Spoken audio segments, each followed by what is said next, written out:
mabuhay na maguli. No? Sa English ay resurrection. Ano nga ba yung resurrection? Sa yung pinaka-root word niya, syempre meron siyang re. Tapos, research. Ibig sabihin, muling pagbabalik. Di po ba, ang tao ay nilalang ng Diyos, no? Tapos, alam mo natin, no? Fact na tayo, balang araw ay mamamatay tayo. Mamamatay tayo. Ano po ba yung talagang honest na naiisip nyo? Pagka namatay na tayo, parang wala na tayo. Wala na yung ating presensya. As in, wala. Asan na tayo nun? Wala na ba tayo nun? Non-existent na ba tayo kapag tayo ay nalagutan na ng hininga? No? Nakakalungkot isipin po. Kaya yung mga namatay na mga mahal natin sa buhay, wala na ba sila talaga? Ngayon po, ang Biblia, ang mga salita ng Diyos, gagabayan po tayo para bigyan linaw kung ano po ang mga sagot sa katanungan ito, no? Siguro po, buksan natin ang ating Bible sa Daniel. Daniel, chapter 12, verse 2. Daniel chapter 12, verse 2. Kung meron na po nakabasa, ay nakakita, maaari lamang kung pakibasa po yung ating text. Daniel chapter 12, verse 2.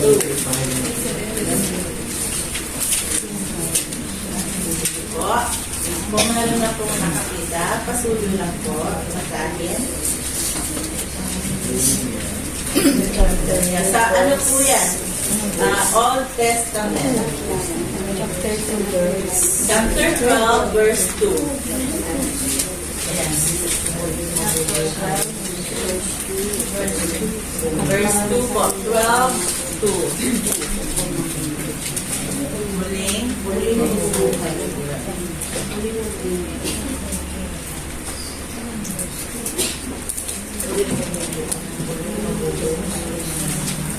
Muling mabubuhay ang maraming mga namatay sa lahat ng kaya ng mundo. Ang iba'y sa buhay ng namatay. Ang iba'y nagpapalagay sa pamilya ng walang hanggan. Ano? Sabi sa Daniel chapter 12 verse 2. Unang-una sabi niya, muling mabubuhay ang maraming mga namatay sa lahat ng panig ng daigdig. Ang sa iba'y sa buhay na walang hanggan. At ang iba naman sa kapalusahang walang hanggan. Unang-una po, doon muna tayo sa una. Muli pa lang mabubuhay ang lahat ng mga namatay. Ito po yung sinasabi ng salita ng Diyos, no?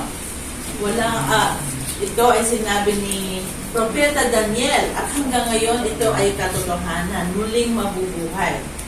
So, ang tanong, meron siyang kasunod kasi, no? Ang iba'y sa buhay na walang hanggan at ang iba naman sa kaparusahang walang hanggan, no? So, it is a fact po, no? Fact na muling mabubuhay. Masama man, mabuti man. So, ang tanong lang, meron dalawang pathway kung saan ka doon. No, mamaya po i-elaborate natin yan, no?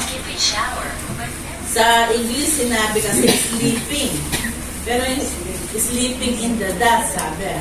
Pero yun, ibig sabihin, yung mga namatay.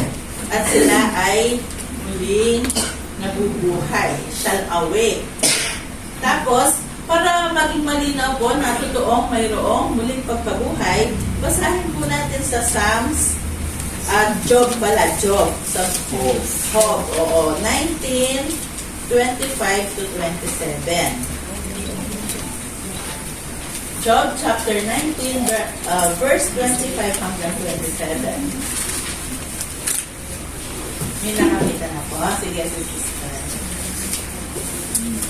Job 19, 25 hanggang 27 po.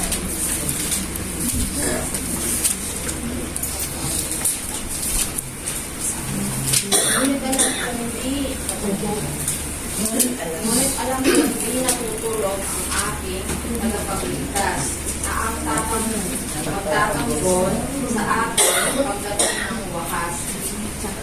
Pagkatapos na maubos ito aking buong balat, makikita ko ang Diyos kahit naman ay agnas. Siya ay aking mamamasdan at mukhang makikita. Siya'y makikilala ang aking mga mata. Ang puso ko'y nananapit mamasdan ko na siya. So, sa libro po ni Job, sabi, ngunit alam kong di natutulog ang aking tagapagligtas. Sinasabi, ang tagapagligtas dito ay ang Panginoong Diyos. Walang iba kundi si Jesus na magtatanggol sa akin pagdating ng wakas. Kapag talagang yung pinakapaghagal ang sinasabi dito. Kaya sa kanyang pagkamatay. Sabi, pagkatapos na maubos itong aking buong balat, di ba kapag namatay ang tao, siya ay maagnas, no? Mauubos ang kanyang pisikal, ang mga uod ay kakainin ng laman at magiging abo, no? Pero dadating ang panahon, yung pag-asa niya nasa Diyos, na makikita niya ang Diyos. So, hindi lang tayo mawawala, kundi balang araw ay makikiharap tayo sa Diyos na naglikha po sa atin. Pero ang tanong nga kung tayo nga ay lahat ay nananabik na makita siya, no? Sige, isa pa pong verse, tingnan po natin sa Psalms 49 verse 15. No, Psalms 49 verse 15 po. Mga awit pala, mga awit sa Tagalog. 49:15.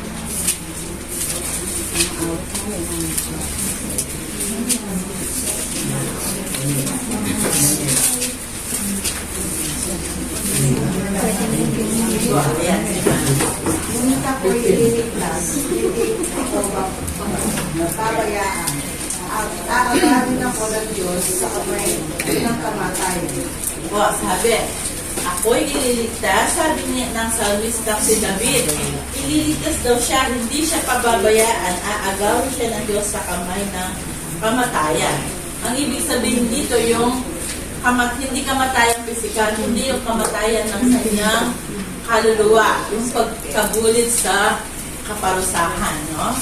So, it is malinaw na malinaw sa buong Bible na tunay na ang isang tao ay magkakaroon ng resurgence or resurrection, pagkabuhay na maguli, no? Ang tao, pag namatay siya, ang kanyang physical, mamamatay yung kanyang mga cells, lahat ng mga organs niya, pero at ang kanyang kaluluwa ay babalik sa Diyos. Yung kaluluwang yun ang magdidikti kung saan siya patutungo, kung ano ang ginawa niya, kung ano nangyari sa kanya habang siya ay nabubuhay pa. Yung kaluluwa natin, kasi yun ang ating kaisipan, yun ang ating puso, yun ang nagdidesisyon, yun ang nagdaramdam na may nararamdaman. Lahat ng operation ng isang tao, ang kaluluwa ang siyang nagdidikte. Yung physical lang natin. Ito yung ating vessel. Parang ito yung gamit na kung saan gagalaw ang kaluluwa. Pero ang kaluluwa, siya yung pinaka budhi, siya yung ito ay hindi namamatay. Eternal po ang kaluluwa ng tao. Ang tanong, saan mapupunta ang kaluluwa kong ito? No? Depende po yan. So, malinaw ang pagsabi ng Biblia tungkol sa pagkabuhay na maguli. At dito po sa John 5, sa libro po ni Juan, verse 28 and 29. verse 28 and 29. Ang Panginoong Jesus po ang nagsalita rito. So, nakita niyo na po. John chapter 5, 28 to 29.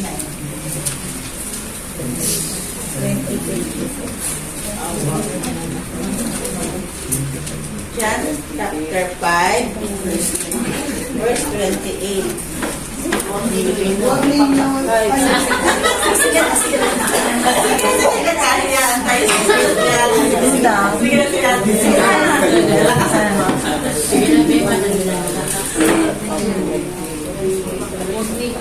Huwag ninyo itong pagpaghan pagkat darating ang oras na maririnig ng mga patay ang kanyang tinig.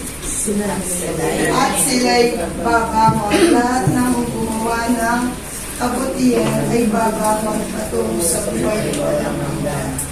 At sa lahat ng gumawa ng kasamaan ay babangon patungo sa kaparusahan. Po, ang Panginoong Jesus, sinalita niya rin na babangon, isipin niya magre-resurrect, no? Huwag ninyong pagtakhan, sabi niya, darating ang oras na maririnig ng mga patay ang kanyang tinig at sila'y babangon. Ito yung sa mga pag-judgment day. Lahat ng mga namatay, masama man, Kristiyano man, unbeliever man, or believer, lahat po sila ay babangon, no? Titipunin lahat ng Diyos ang mga creation niya. Pero dalawa ang kapupuntahan nila. Lahat ng gumawa ng kabutihan ay babangon patungo sa buhay na walang hanggan. No? At lahat ng gumawa ng kasamaan ay babangon patungo sa kaparusahan. No? Po, yun, dagat-dagatan ako eh. Ang ibig sabihin ng buhay na walang hanggan dito, yung buhay na hindi na paparusahan yung iyong kaluluwa at doon naman sa kaparusahan. At sabi din ni Jesus doon sa Luke 14 verse 14. Luke 14:14.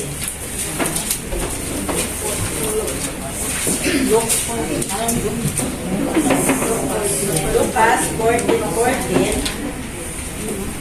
Kapag ganito ang ginawa mo, magiging mapalad ka dahil hindi man nila masuklian ang ginawa mo, ang Diyos ang magbibigay sa iyo ng gantimpala sa muling pagkabuhay ng mga paligid. Sinabi niya ang muling pagkabuhay. So talagang sinabi ito ni Jesus, sinabi po ito ni Daniel, at tunay na magkakaroon ng muling pagkabuhay. It is a fact po. Lahat po tayo, no? So, magkakaroon tayo ng muling pagkabuhay. Ito palang buhay natin dito ay napakaikli lamang. Pero ang naghihintay sa atin pagkatapos na tayo mamatay at muling buhay, yun ang walang hanggan. Walang hanggan po yun. Di ba hindi kayo nagsasaka? Nag-Bible study lang tayo, tapos isang buwan na naman. Minsan, magigising ako, linggo na naman nasa church, tapos Lunes, tapos linggo na pupunta na naman sa church. Oo, ang bilis po ng panahon ngayon. Sabi nga ng Bible, sa Panginoon, ang isang araw ay parang 1,000 taon. Ang 1,000 taon parang immaterial sa Diyos ang panahon. Ang napakahalaga kung saan mo gagamitin ang panahon mo. Kung paano mo gagamitin habang buhay, andito pa tayo sa lupa. No? At ngayon po, sabi ng Diyos, dalawa, sabi ng Panginoong Jesus, saan ka pupunta? Saan ka pupunta? Doon ba sa kaparusahan o doon sa buhay na walang hanggan? Sabi niya, huwag kang magtaka, marvel not this. They that have done good unto the resurrection of life, and they that have done evil unto the resurrection of damnation. No?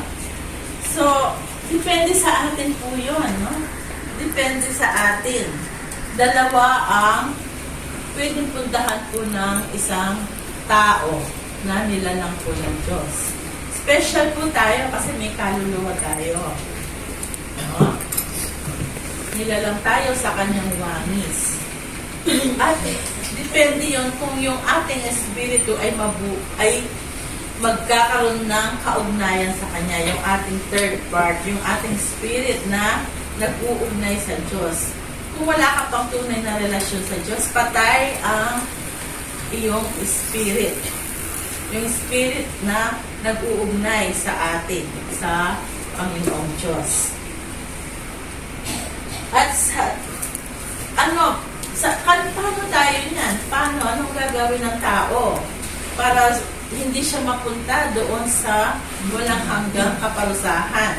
Para doon siya sa daan na papunta sa buhay na walang hanggan. No? Ang ating pinakatugon dyan, sabi ng Panginoon sa verse na pinakamahalaga sa Bible, sabi niya, at dito nakasalalay ang ating kaligtasan, no? Sabi ng Panginoong Jesus, I am the resurrection and the life.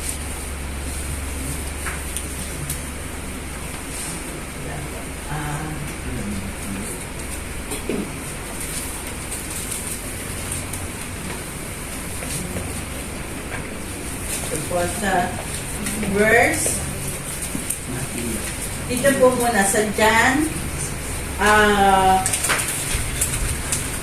3:36. John 3:36.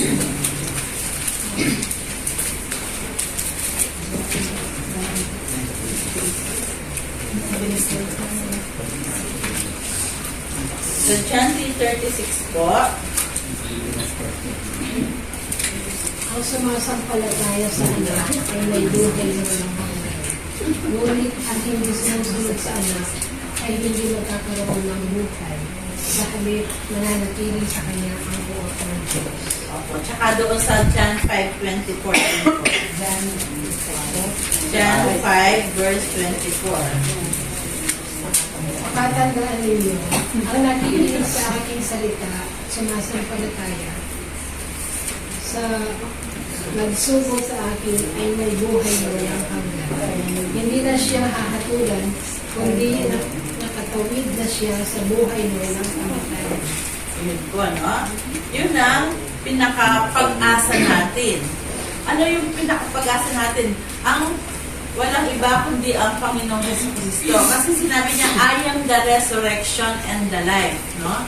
Sa Kanya, kapag ikaw ay tunay na nasa Kanya, ang buhay mo na kapag ikaw ay nabuhay na maguli, yun ang tunay na buhay na walang hanggan. Hindi ka papupunta doon sa kaparusahan. Sabi ng binasa ng kapatid, ikaw ay nag-pass from death into life. Yung death kasi dito, yung death na pagkabulid doon sa dagat-dagatang apoy. Yung second death na sinasabi, yung mamamatay, patay ka na pero pinapatay ka pa. Tunay na kamatayan yun. Yung kaluluwa mo, tsaka yung physical. Kasi kapag binulit ka sa dagat-dagatang apoy, yung iyong physical, yung na magre-resurrect kasi yun, yung physical mo, pati yung kaluluwa mo, ibubulid sa impyerno. Doon parang pinapatay bawat segundo ang iyong katauhan. Walang hanggan po yun. Pero ang tunay, kapag ang iyong isip, ang iyong sarili ay isinurrender mo sa ating Panginoong Jesus, tinanggap mo na siya yung iyong pag-asa para magkaroon ka ng resurrection unto life, yung isang buhay na masagana, buhay na walang hanggan, na wala sa kaparusahan. Ang Panginoong Jesus yun. Ikaw ay lilipat na sa kamatayan, sabi. Magpupunta ka doon sa pinangako niya na buhay na walang hanggan. Walang hanggang kaligayahan, walang hanggang kapayapaan, pag-ibig, sa presensya niya, nandun lahat ang kasiyahan. Pero kapag ikaw ay Wala. Hindi mo siya kinilala. Nireject mo siya sa iyong buhay. Nireject mo ang Panginoong Jesus. Siguro lahat tayo, buwan-buwan, na naririnig natin, ang Panginoong Jesus, inoffer niya yung kanyang sarili para bayaran ng ating mga kasalanan. Nasa sa atin na lang po yun. Kung ating i-reject or i-accept siya. Ating isusurrender yung ating buhay. Pagsisisihan ng ating mga kasalanan at tatanggapin na ang ginawa niya ang pagkamatay dun sa krus, namatay at muling nabuhay upang iligtas mo tayo sa ating mga kasalanan at bigyan tayo ng pag-asa na sa resurrection ay hindi na tayo mapupunta doon sa kaparusahan. No? Yun po. Kaya sinabi niya, I am the resurrection and the life. No? Siya ang tunay na pag-asa. Nakasalig sa kanyang pagkabuhay na muli ang ating pag-asa. Nakasalig din sa ating pagdidesisyon kung saan tayo pupunta. Kung saan tayo magre-resurrect. Doon ba sa walang hanggang kaparusahan? O doon sa tunay na buhay? Buhay na walang hanggan. At dito sa Apostle Paul, sabi niya, sa Hebreo, sinabi ni Apostle Paul, Hebrews 9 verse 27.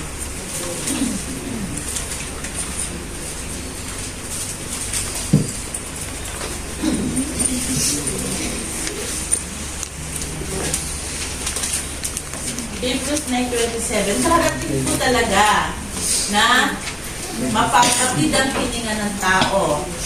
No? At saan tayo pupunta? Hebrews 9:27. Sige po. Ayun, sige. Tinakda sa mga tao na sila yung isang mamamatay at pagkatapos ay pagbuhay. Yan po, no? Sa English, sabi, o kaya sa Tagalog na mabuting balita, sabi po, itinakda sa mga tao na minsan, once lang yung ating pagkamatay, minsan lamang mamamatay at pagkatapos ay pagbubuhay. No? I-judge i-judge po ng Diyos ang lahat ng mga tao. Haharap po tayo sa Kanya. No? At walang magiging lihim, walang lihim na hindi mabubunyag. Lahat ng ating ginawa, lahat ng ating nangyari sa buhay natin, ay wala tayong maililihim po sa Diyos. Lahat ng ating mga naging desisyon, bawat isa po sa atin. No? At ang Diyos, napakabuti po niya, mapagmahal po siya sa atin. At binibigyan po niya tayo ng pag-asa. Pero may limit yan. May limit po ang yung time frame. May time frame yan kung hanggang kailan tayo pwedeng magdesisyon. Sabi nga, alam niyo po yung katagang habang may buhay. Pagka namatay ka na, yun na yun. Malipilit na yung pintuan, masasarado na yung pintuan para ikaw ay makapag-desisyon. Nung nag-Sunday service po kami, si Brian, yung anak ko po, nag-message siya. Yung message ay tungkol doon sa dalawang magnanakaw na kasama ng Panginoon na namatay din sa krus. Di ba yung isang magnanakaw, nandoon siya, sabi niya sa Panginoong Jesus, Lord, remember me, sabi niya, pag nandoon ka na sa paradise. Remember me when thou art in paradise. Yung isang magnanakaw na yon, wala na siyang time na magpakita ng good works, pero ang isa lang ang ginawa niya. Sumampalataya siya sa Panginoong Jesus. Di ba nakapako pa ang Panginoong Jesus doon? Pero may pananalig na siya ang anak ng Diyos at ililigtas siya, no? Napakalaki ng pananampalataya nung magnanakaw na yon. Isa siyang makasalanan. Kasi hindi siya mapapako doon, wala siyang mga krimen, no? Although ang Panginoong Jesus, pinako siya doon dahil kahit wala siyang krimen dahil sa jealousy ng mga religious na mga grupo noon. Pero yun ay talagang hinayaan, inalaw ng Panginoong Jesus para nga maligtas tayo. Pero itong magnanakaw na to, makasalanan siya. Wala na siyang time kasi mamamatay na siya doon. Pero sabi ng Panginoong Jesus, binigyan siya ng assurance. Verily, verily, I say unto you, this day you shall be with me in paradise. Binigyan siya ng assurance na yung oras din yun ay makakasama siya. Mamamatay na siya, pero ang kanyang kaluluwa ay makakasama po ng ating Panginoong Jesus. Hindi doon sa sa kaparusahan, kundi sa kalwalhatian niya. Sa glory niya doon sa langit. Reality po ang langit. At yun ang pag-asa lang natin. Napakahirap ng buhay dito, no? Kahit na yung mga pinakamayayaman, nasa mga malalaking palasyo, meron pa rin kulang. Hindi nila mapapantayan yung tunay na kasiyahan, kalwalhatian, kaligayahan kapag ikaw ay nasa piling ng Panginoong Diyos na naglalang sa atin. Kasi yung pag-ibig ng Diyos sa atin ay walang hanggan. Mahal tayo ng Diyos, pero binigay niya ang kanyang mismong buhay, ang buhay ng bugtong niyang anak upang iligtas ang bawat isa sa atin. At walang pwedeng magligtas po sa atin kasi napakarami natin, pero ang buhay ng kanyang bugtong na anak ay walang hanggan. Isang beses lang siya namatay. Ito na ay para sa lahat ng tao na tunay na tatanggap sa kanya bilang Diyos at sariling tagapagligtas. So, yung verse po natin, sabi ni Daniel, no? Sabi ni Daniel, yung kanina Daniel 12:2,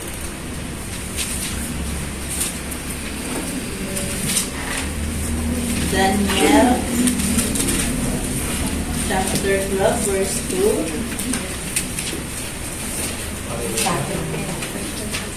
Basahin ko po ulit. Muling mabubuhay ang maraming mga namatay sa lahat ng panig ng daigdig.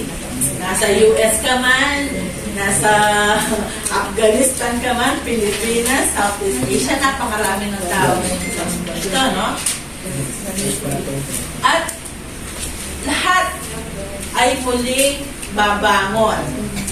Ang iba'y sa buhay na walang hanggan at ang iba naman sa kaparusahang walang hanggan.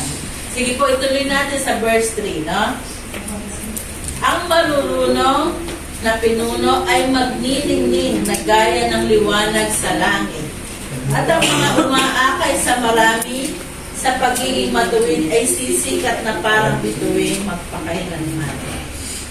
Kung tayo ay matalino, kung tayo ay wise ngayon habang may pag-asa pa, habang bukas pa yung pintuan patungo doon sa buhay na walang hanggan, may pag-asa. Ang pag-asa natin ay ang Panginoong Jesucristo. Kung wise tayo, ano ba yung pipiliin natin? O magpapakasasa tayo. Susundin natin ang ating laman na para bagang wala. Nire-reject ng Panginoon. Tinatapon mo ang mga salita niya. Sabi nga, ang mga salita niya ay mga perlas, no? Ito ay mga makahalagang bagay, mahigit pa sa ginto. Pero kung ito yung pagpapawalang halaga mo, darating ang araw, mapupunta ka doon sa kung saan ang mga masasama, sabi ni Propeta Daniel. Sa kaparusahang walang hanggan. Isipin niyo po yun.